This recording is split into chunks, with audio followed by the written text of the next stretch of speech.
The theory is clear. Implement a carbon tax at the federal level and possibly avoid an environmental crisis. Administer a tax that requires those emitting greenhouse gases in Canada to pay a levy, or find ways to reduce their impact on our environment. That seems to make sense to me. But was the impact on a vital sector in Canada's economy considered? The Prairie provinces, and for my interest, Alberta, thrive in agriculture. So what is the impact this so-called carbon tax has on the agricultural industry in Alberta? How does it affect producers? Thank you, Madam Chairperson. Honorable judges, fellow foragers, and guests. The idea is clear. Implement a tax on companies that burn fossil fuels and enforce it. Trudeau's belief is that this tax would lead his country and its citizens to no longer be free to pollute anywhere in Canada. I support the initiative and find it most important to improve our carbon footprint. But I question whether any consideration was given to how the carbon tax would negatively impact our agricultural industry. Should the industry be considered emitters? Should they be the ones handed the hidden costs? Agriculture is a very important piece of Canada's economy. It is stated that Canada is the top exporter of all agricultural products in the world. So with the importance of agriculture to the Canadian economy, should it not be given more regard when things like the carbon tax are imposed?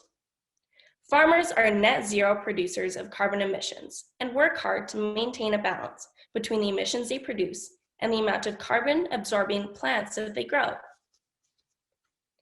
As stated by Fraser McPhee, who studies carbon amounts on farms, the overall intent of the study is to acknowledge that when products leave the farm gate, farmers have captured more carbon dioxide equivalent in those products than all the emissions combined to make them. Does it not seem like this industry should be exempt from the tax?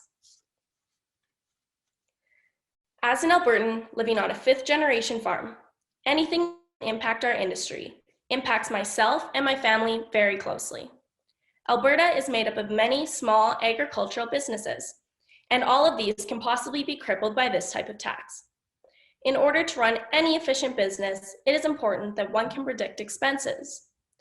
This means the business should be able to calculate all possible expenses, but this becomes difficult to do when hidden costs are involved. Workers in the agricultural industry really have no control over what they receive for their commodities. They also receive prices on a supply and demand market, making the overall cost very hard to estimate. Carbon tax brings with it shrinking profit margins, and in order for the farmer to continue to get fair market prices, the cost to the farmer suppliers needs to stay low. This is difficult as the suppliers are typically high carbon emitters, but their large carbon taxes are passed down the line, directly affecting consumers' price of fertilizer, electricity, and fuel, to name a few. My fear is this increase will erode net farm incomes and be the demise of small agricultural businesses. Carbon tax is a very regressive form of tax. This regressive tax takes money out of the pockets of the agricultural industry and funnels that money to the government. In my grandpa's words, it's sort of a money grab.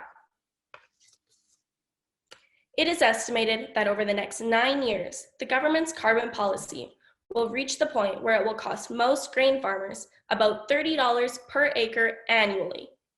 Supply and demand economics dictate these costs cannot be shared with the rest of the value chain. And these new costs will leave Canadian farmers carrying a major burden that their global competitors do not have. Farmers in the egg industry are doing their part. They care for their land and their resources while finding much greener ways to operate. Soil conservation is always on their radar and is the only way to protect their valuable resources like land and water. Ranchers are always trying to promote regrowth of lands and maintain healthy animal practices.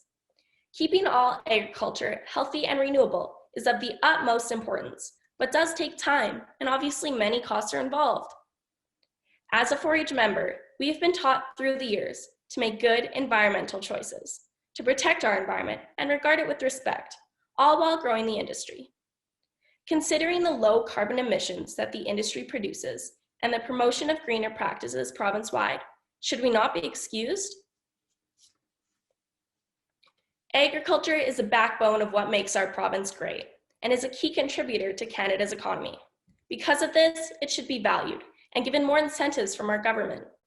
The government should be more vested in studying the impact of the carbon tax on agriculture.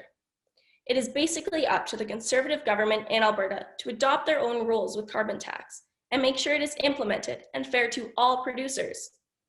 There is hope this will all continue to develop, but at this point, I feel the negative impacts of the carbon tax on our agricultural industry outweighs its benefits.